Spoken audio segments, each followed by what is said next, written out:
ما بیاییم و تجربه کنیم که یک بینیم ما بخاطر اسلام دین که یک بخاطر چیزی که یک بار اسلام بینیم یک 5-6 ماه این خیل رئیس می برای بعد باز فرض کردیم فلانی را بینیم 5-6 ماه از این خیل رئیس می برای روز از روز تعداد اعضای ما به اینم کاهش می‌یابد. تعداد نفرانی که راضی هستند مخالف بودن کاهش می‌یابد، نه به خاطر آنکه بعضی میگن مدیریت، نه، با این به خاطر اون است که مردم ها ناامید میشن. روز از مردم ها ناامید از اون میشن که تاجیکستان، یعنی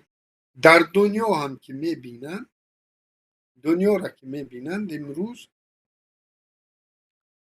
میبینن که خب فرض کردیم اوکراین رو